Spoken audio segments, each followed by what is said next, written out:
Hola, muy buenos días. Bueno, antes que todo, espero que cada uno y cada una de ustedes pueda estar bien dentro de lo que se pueda en este contexto de crisis sociosanitaria. Y como ustedes han ido entendiendo, se habla de sociosanitario porque, por un lado, están estos aspectos sociales, producto de la repercusión sanitaria que tiene que ver con lo del coronavirus. Pero estas repercusiones sociales tienen que ver con todo lo relativo a la empleabilidad, al ingreso que las familias están recibiendo, y la interrupción del funcionamiento, por lo tanto, por decirlo así, interrupción de una serie de servicios que habitualmente se brindaban y se entregaban. Entonces, bajo esta lógica, siempre quiero obviamente estar atento a lo que cada uno de ustedes pudieran estar experimentando. La reunión que sostuvimos ayer con el decano fue un buen espacio también como para seguir recogiendo situaciones personales de algunos estudiantes. Entonces, bajo esa lógica, les recuerdo que me pueden escribir a mi correo para que así, desde mi rol como encargado de asuntos estudiantiles, pueda gestionar algún tipo de apoyo o ayuda que exista en la universidad, ya en la Universidad Central. Al respecto, chiquillos, y en el entendido de que, perdón, esta cosa que tiene que ver con si hay paro o qué tan legítimo es, porque finalmente los paros en general no son legítimos, ya. O sea, no es como que es como legal, por decirlo así, en muchos lugares hacer un paro, ya. Entonces, como que es como redundante decir que el paro no es legal o no se ajusta a los procedimientos, digamos, ya.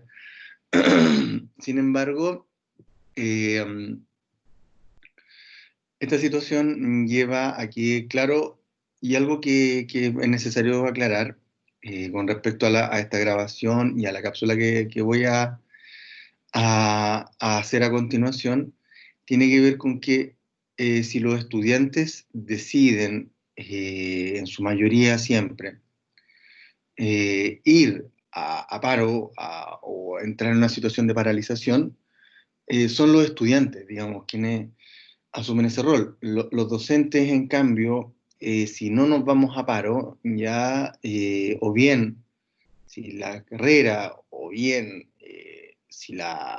en este caso, los funcionarios de la universidad tampoco van a paro, nosotros tenemos que seguir funcionando. Lo cual obviamente es bien complejo porque de una u otra manera algunos estudiantes pueden percibir que uno estuviese como presionando respecto de que retomen actividades, ¿ya?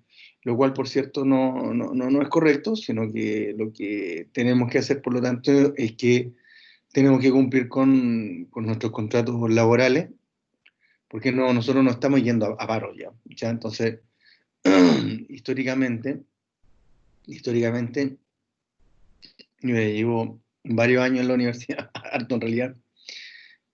Cuando se hace paro, en general es habitual que los profesores hagamos alguna especie de resumen de la materia vista, o alguna integración de la materia, pero evitar, tenemos en este caso, ver contenidos nuevos, ¿sí? Ya sea porque por más que pueda haber un estudiante conectado que demande su servicio, puede haber otro que tuvo problemas con internet y no se pudo conectar. Y por lo tanto, en esa lógica, eh, el hecho de cómo se presta, por llamarlo así, el servicio educativo, tiene que tener consideraciones en estos contextos. Y por lo tanto, lo que se nos ha pedido, lo que se nos ha instado, es que realicemos estas denominadas cápsulas, ¿ya? Que tienen una duración de 40 minutos, 50 minutos, donde cada docente, cada profesor tiene que, por lo tanto, o realizar un resumen, alguna integración de la materia, alguna aplicación, pero evitar ver, digamos, como contenido nuevo, toda vez que, como les comento, puede haber algún estudiante que haya tenido problemas para la conexión y por lo tanto, o problema económico, por lo tanto no puede asistir a la clase. Pero claro, esta plataforma Teams permite que la cápsula quede online y que pueda ser vista en cualquier momento por cualquier estudiante. Entonces, bajo esa perspectiva, le comento estos elementos que tienen que ver con lo que ha estado sucediendo, ¿ya? ¿Qué más les podría decir? Les podría decir que esta cosa de paros estudiantiles comenzaron muy fuerte, yo les diría, hubo un periodo de transición donde las universidades generalmente no entraban en paro, yo les diría como década de los 90 y la década del 2000 al 2010, como que no era muy habitual. Pero cuando se produjo la revolución pingüina en 2007, cuando pingüina o pingüino en el sentido como se les dice a algunos escolares, cuando ellos empezaron a reclamar por las condiciones en las cuales estaban sus establecimientos, se produjo todo un efecto donde también los universitarios se plegaron. Y también en algún momento la Universidad Central, que como escuchaban ustedes ayer del decano, no tiene fines de lucro. Esto tuvo que ver con que hubo un periodo entre el 2010 y el 2013 en la Universidad Central que hubo un grupo de directivos y docentes que estaban de acuerdo con que la universidad se vendiera y por lo tanto la Universidad Central iba a cambiar a ser una universidad con fines de lucro. Y ahí hubo una serie de docentes que nos opusimos, ya que no estábamos de acuerdo con ello, porque se supone que todo lo que la universidad reciba del aporte de cada uno y cada una de ustedes debe quedarse en la universidad y debe, por lo tanto, ser reinvertido en una serie de áreas o de aspectos. Lo que ha ido pasando, por ejemplo, en los últimos años, que la universidad ha realizado grandes inversiones, ya sea por un lado creando las carreras de salud, y por otra parte hay proyectos que tienen que ver como con la construcción de nuevos edificios para la universidad, pero también se realizó un fuerte financiamiento en la sede de Coquimbo, que tengo entendido que fueron como de 10 millones de dólares más o menos. Por lo tanto, en esa lógica, el dinero que la universidad recibe tiene que ser invertido para sus estudiantes. Esa fue una pelea larga, donde efectivamente también hubo movilizaciones. Ahí hubo movilizaciones tanto de estudiantes como también de profesores. La Universidad Central no se vendió.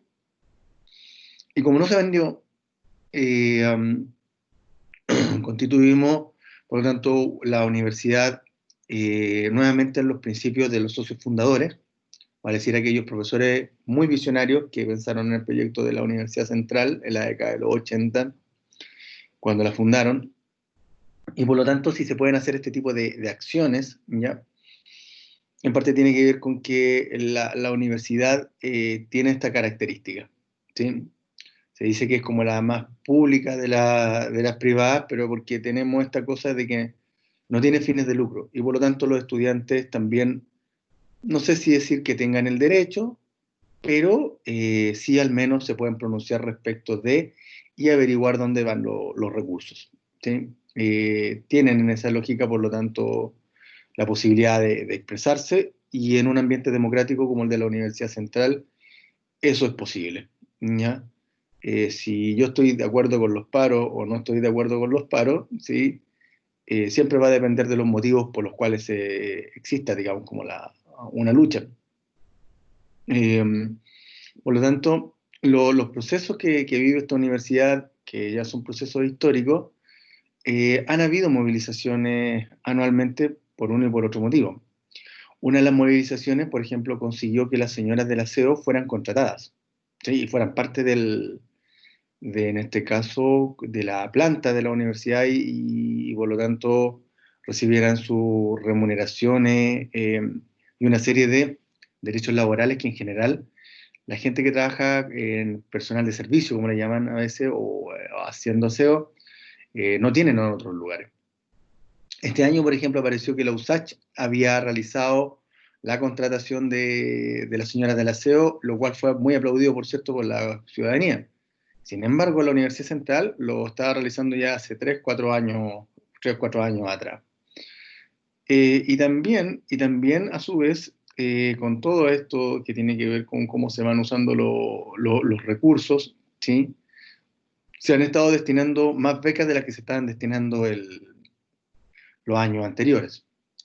Como comentaba el decano ayer, para nosotros es un fracaso que un estudiante se retire, porque de una u otra manera estudiar una carrera universitaria, más allá del costo económico que pueda tener, y también tiene que ver con cómo es que nos hacemos responsables de poder brindar no tan solo el espacio educativo, sino el espacio formativo, para que el día de mañana este adolescente que entra a la universidad en su gran mayoría, por cierto que hay adultos de 23, 24 años que ingresan a estudiar psicología, pero en general eh, nosotros tenemos que contribuir a la formación de cada uno de ustedes y cada una de ustedes. Desde nosotros siempre van a encontrar como universidad y como carrera el apoyo como para que puedan seguir estudiando, para así, como dirían algunos, alcanzar sus sueños, no tan solo vivir solo, si pueden ayudar a sus familias mejor aún, si pueden ayudar al país aún mejor, si pueden hacer las tres cosas, pues más maravilloso todavía. Y por lo tanto, en esta lógica, la universidad tiene estas características. Y como les comento, las movilizaciones estudiantiles que se produjeron entre el 2010 y el 2013 generaron que la universidad no se vendiera, ¿ya? El terreno ahora del paro de esta oportunidad es bien complejo. Y bien complejo porque estamos en una situación sociosanitaria, humanitaria también, como dijo alguna estudiante ayer, muy compleja, con probablemente efectos que vamos a ver también el próximo año. No me cabe la menor duda que nos vamos a recuperar como país. ¿Sí? Hemos logrado salir de situaciones tan complejas como terremotos, maremotos, y hemos logrado salir adelante. Creo que como chilenas, como chilenos que constituimos este país, podemos hacerlo. Pero vamos a ver efectos.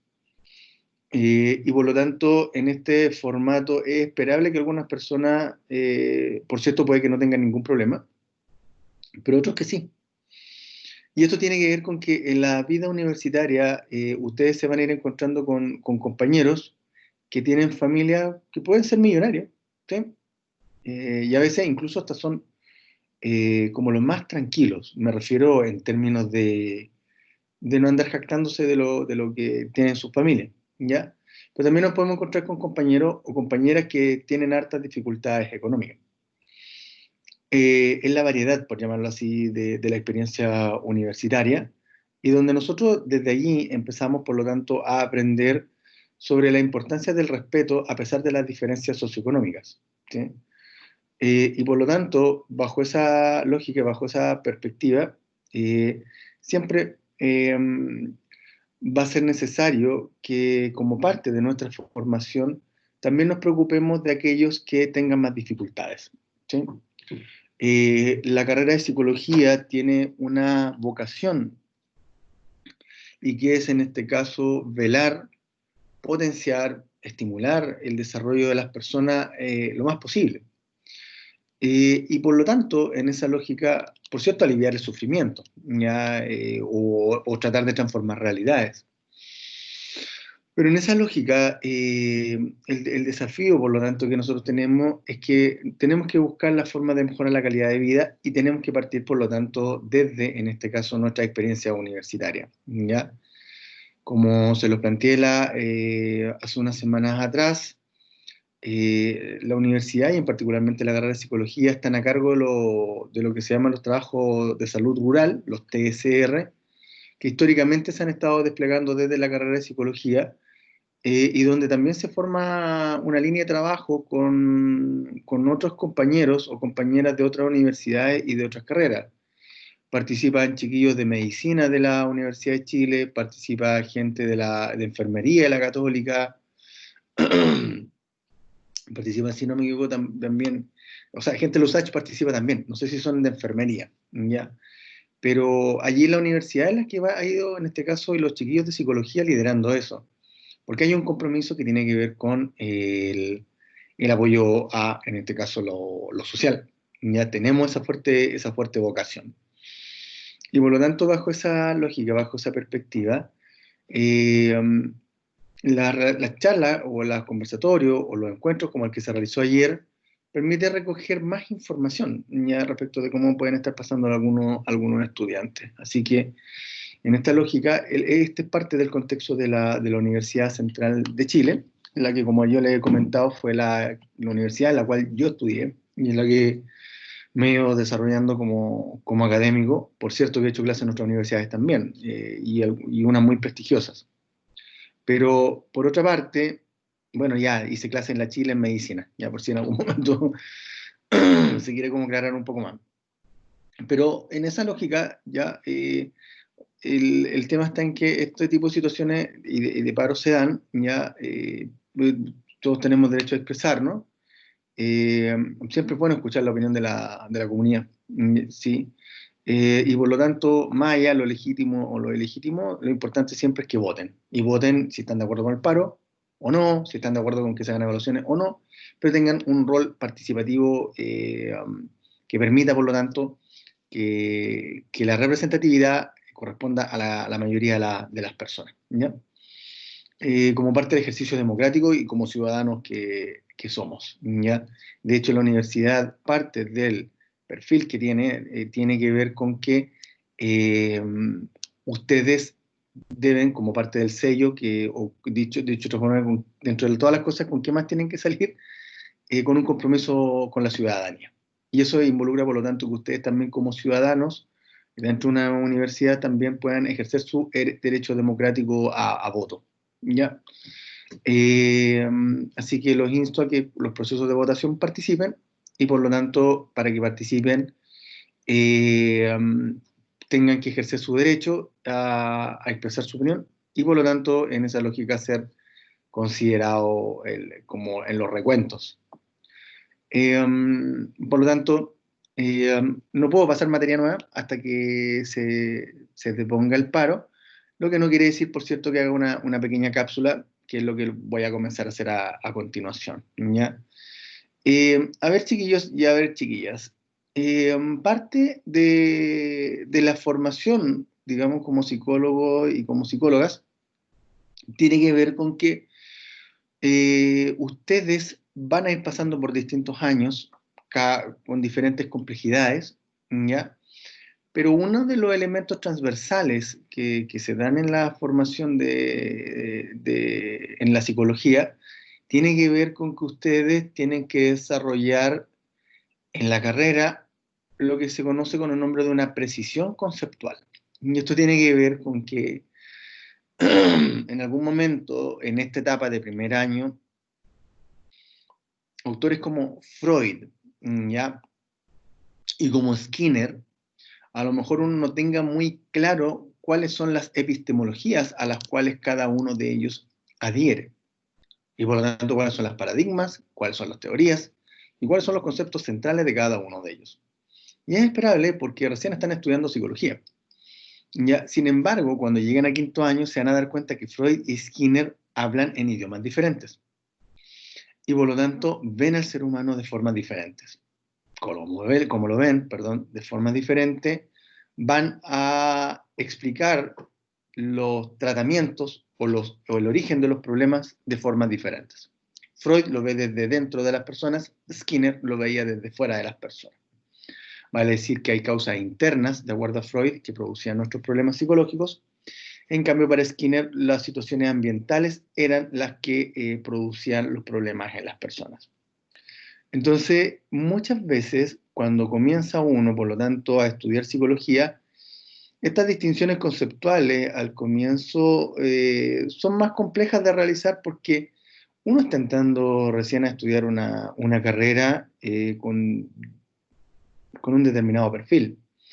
En esta lógica, acá en psicología, por lo tanto, esta, esta precisión conceptual resulta relevante de ir estimulando, ¿ya?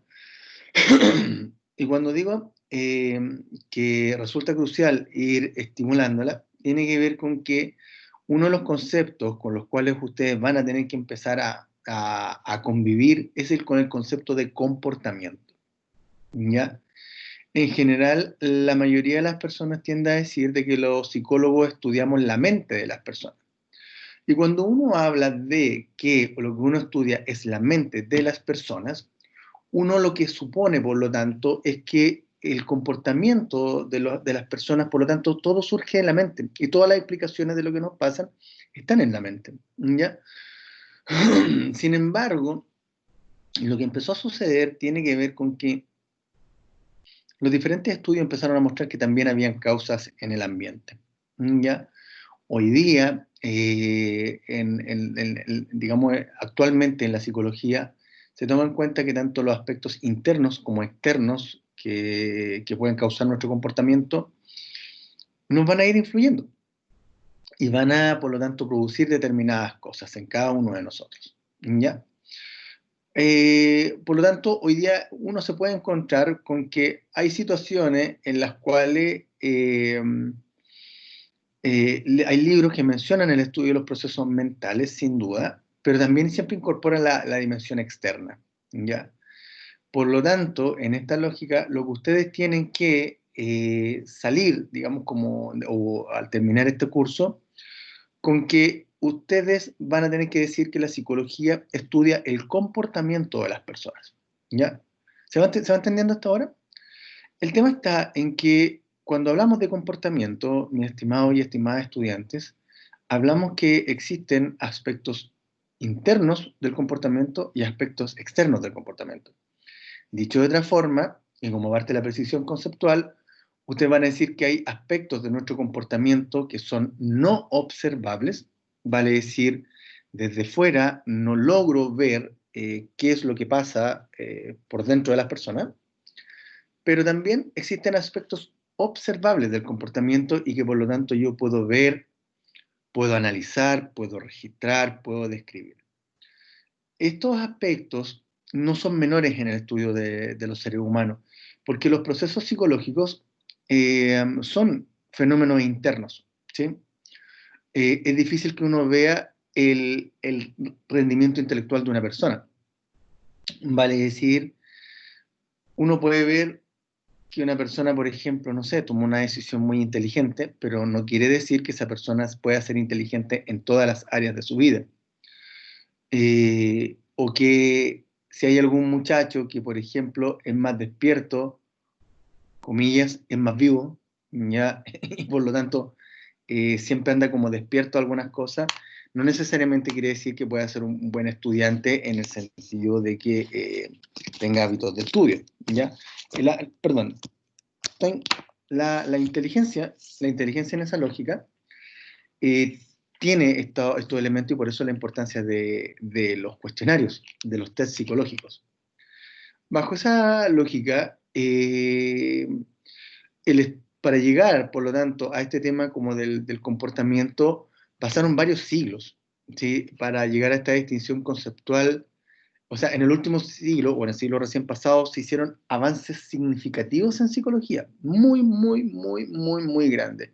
Como que se ha tratado de poner al mismo tono de otras disciplinas como la medicina, por ejemplo, ¿ya? Y todo esto tiene que ver con que lo que ustedes han estado aprendiendo probablemente en Introducción a la Psicología, lo cual no es menor, porque en la Grecia clásica, vale decir, en la época de la Grecia en la cual comenzaron a aparecer una serie de filósofos hablando de diferentes temas, tanto la medicina, la química, la física, el derecho y otras disciplinas como la música y las artes, ¿ya? Nos encontramos con que la psicología era una de ellas también. En esa lógica y en esos años, eh, en Grecia se decía de que la psicología es, en este caso, el estudio de el alma humana. Alma humana, por lo tanto, que tenía que ser conocida mediante una de las clásicas frases que aparece siempre en todas las personas cuando hablan de conocerse uno mismo, que lo planteaba Sócrates en esos siglos, en ese siglo, perdón. No me acuerdo si era siglo V antes de Cristo, ahí no me alcanzó a recordar bien, pero hartos años, por supuesto. La cosa es que el estudio digamos, de cada uno de nosotros, el conocerse uno mismo, perdón, sin duda que uno de los ámbitos del ser humano, tan complejos que hay, por cierto, es el hecho de estudiarnos, eh, conocer cómo nos enamoramos, cómo nos desenamoramos, cómo sobrellevamos un duelo, cómo tomamos decisiones, en fin. Todo eso, por lo tanto, ha llevado, digamos, a que sea muy apasionante el conocimiento de las personas, ¿sí? Sin embargo, este conocimiento de las personas era un conocimiento más hacia adentro, más hacia lo interno. En cambio, lo que empezó a ocurrir en las otras disciplinas tenía que ver con que lo que se estudiaba estaba fuera de ellos. Entonces, si por ejemplo quería,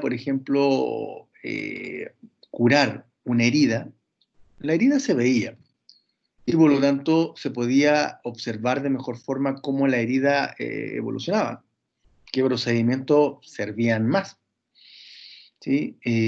Esta cosa que se daba mucho en la química de poder transformar los metales en oro, digamos, de una manera de tener mucho dinero, y que por supuesto la alquimia ya nunca obtuvo los resultados que se esperaba.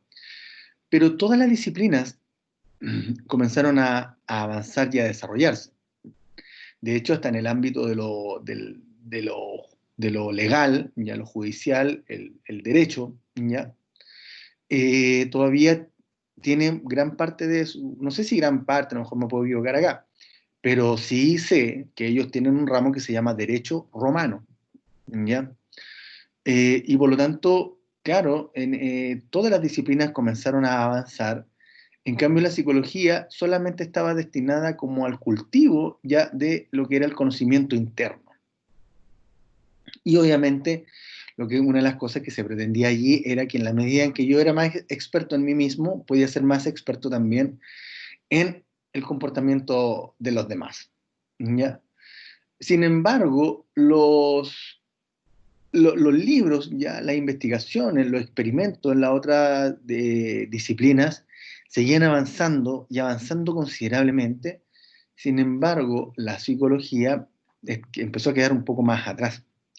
¿Ya? Y claro, porque en algún momento se estudiaba todo esto relativo a lo interno, pero y esto es bien interesante, pero que no lograba cumplir con lo que son ya los estándares de la investigación científica. Vale decir, cumplir con la generación de conocimiento y con el conocimiento válido. Vale decir, no verdades absolutas, porque en general en psicología no existen verdades absolutas, aunque suena una paradoja decir que no existe una verdad absoluta, porque es una afirmación decir no existe una verdad absoluta. ¿Ya? Suena paradójico, pero en general en la psicología tenemos más conocimientos válidos, ya que van a depender mucho de la época y de los datos y ver si es que seguimos usando o no usando algunas técnicas o algunos procedimientos. En esta lógica, todos avanzaban porque habían adherido a una metodología científica que tenía que ver con el observar los fenómenos, con poder tomar una regla, medirlos, pesarlos, usar un microscopio y mirar más allá de lo que nuestro ojo nos permite mirar. En esa lógica, lo que empezó a suceder era que todos estaban destinando tiempo y energía, ganas, motivación, por supuesto, para lograr conocimientos. En cambio, la psicología tuvo, por lo tanto, que ver qué es lo que hacía. Si seguía como una disciplina filosófica, ¿ya? Por cierto que muchos autores recomiendan de que la disciplina psicológica sigue teniendo cosas filosóficas, pero anclado o dicho de otra forma, con un cable a tierra, que son los datos, que es la evidencia. Ya, ya voy a llegar a ese ítem. Y por lo tanto, lo que empezó a suceder fue que, ya por allá por 1879, en Leipzig, ya, un autor de nombre Wilhelm Wundt eh, creó el primer laboratorio de psicología para estudiar percepción, para estudiar lo que estaba dentro de las personas y estudiarlo de forma científica. Ya. Lo que empezó a suceder es que ese giro de tener un laboratorio ya para estudiar los procesos llevó a que la psicología comenzara de a poco a transformarse en una disciplina científica, que es lo que nos encontramos hoy día. Estos estudios, por cierto, que eran muy simples, pero sin embargo entregaban harta información, porque de una u otra manera se estaba tratando de usar los métodos que la ciencia estaba recomendando. Medir, tratar de observar, ocupar números para cuantificar. Y lo que empezó a suceder es que muchos autores en esos años también concordaban con que la psicología, perdón, sin perder, por cierto, esta cosa filosófica, pero basarse en datos y tener evidencia. Y por lo tanto, lo que empezó a suceder fue que empezaron a aparecer una cantidad de autores, desde Freud, desde Skinner, a otros, donde lo que se buscaba era generar, por lo tanto, teorías y, digamos de otra manera, explicaciones de por qué la gente hace determinadas cosas.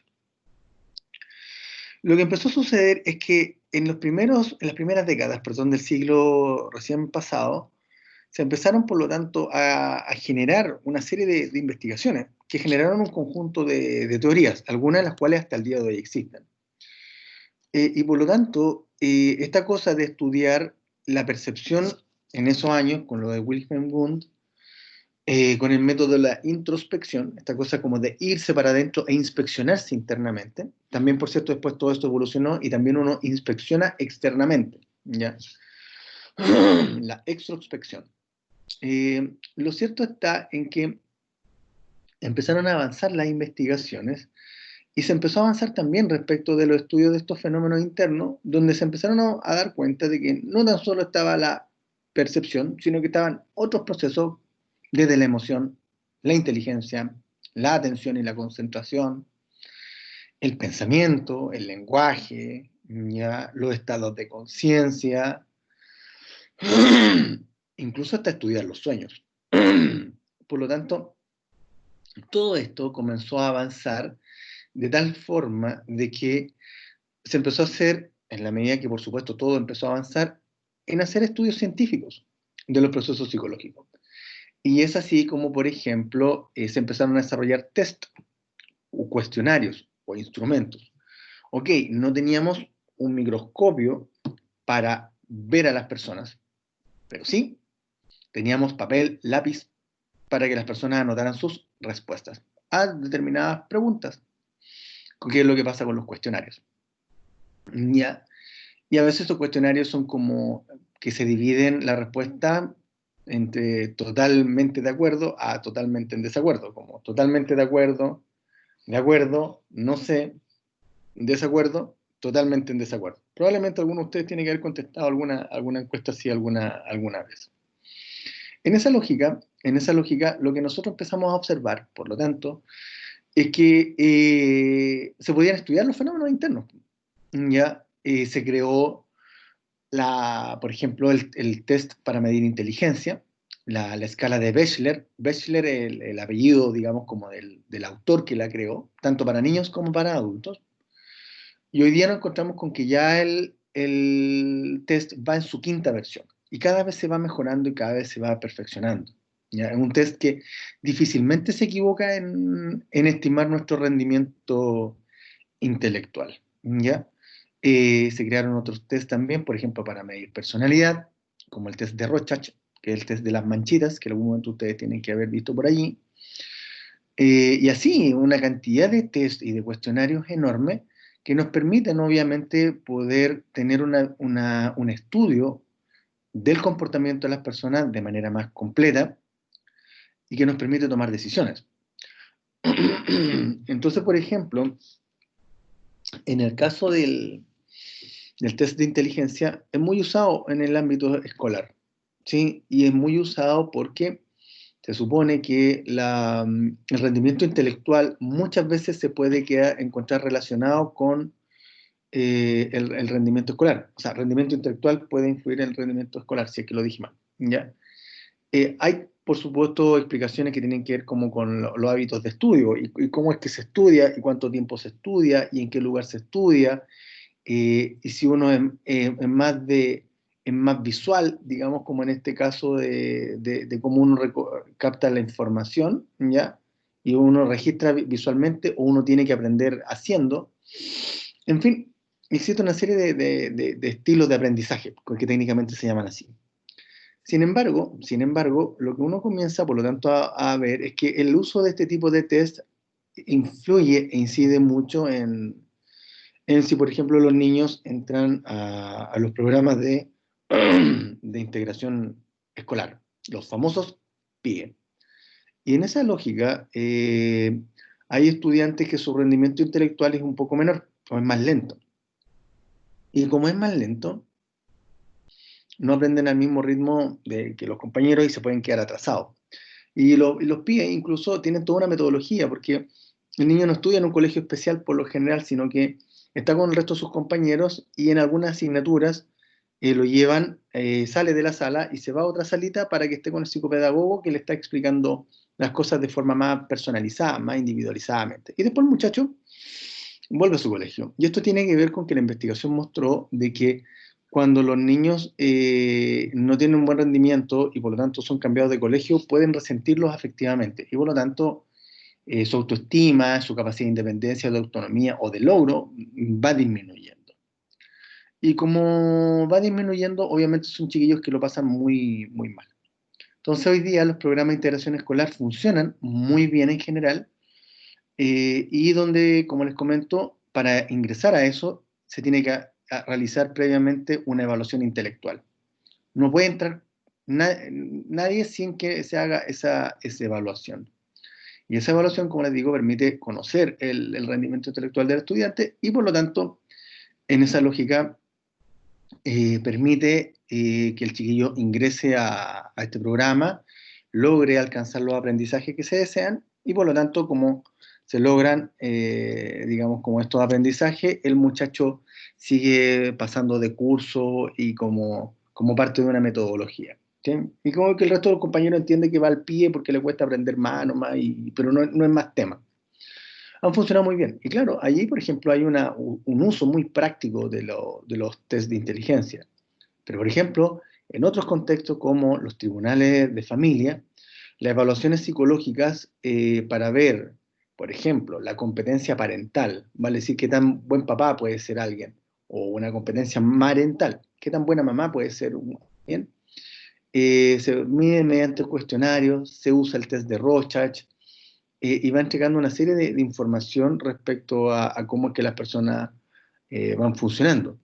Y hay gente que por fuera se ve buen papá y muchas veces es muy descontrolado cuando se enoja, o a veces se puede ver como muy buena mamá, y sin embargo a veces puede estar con un cuadro de depresión desde hace rato. No necesariamente la depresión inhabilita las habilidades parentales, ya no es que por depresión vaya a ser mala una mamá, pero depresiones muy severas pueden hacer de que la madre requiera de tratamiento o de apoyo.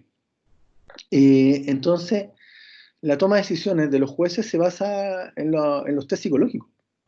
Entonces, claro, nos encontramos con que los test, en la medida en que han sido desarrollados y que se han estado, por lo tanto, perfeccionando, nos entregan información de esta parte del comportamiento de las personas que no es observable, ya que en este caso son todos estos fenómenos internos y que desde nuestra asignatura son llamados como procesos psicológicos, ¿ya? Como aquellos factores intervinientes, como lo veíamos en las definiciones, que impactan en el comportamiento de las personas, ¿ya? Pero recuerden ustedes, como lo estábamos viendo, que estos fenómenos se van conformando, o dicho de otra manera, aparece la biología y nuestro cerebro con estos procesos. Sin embargo, es la época histórica y es la cultura en la que nosotros vivimos la que también va influyendo en cómo estos procesos psicológicos se van a ir desarrollando, cómo se van a ir armando. Seríamos probablemente muy diferentes si es que hubiésemos nacido en otra parte del mundo. Probablemente tendríamos algún grado de diferencia si hubiésemos nacido en otra época, ¿ya? Como la época en la que nacieron nuestros abuelos. Entonces, sin duda, los aspectos no observables e internos tienen que ser estudiados, pero también tenemos que abrirnos a estudiar los aspectos externos del comportamiento humano. Y por lo tanto, cuando hablamos del comportamiento más observable, nosotros somos capaces, por ejemplo, de ingresar a hablar de temáticas tales como la importancia de la estimulación temprana.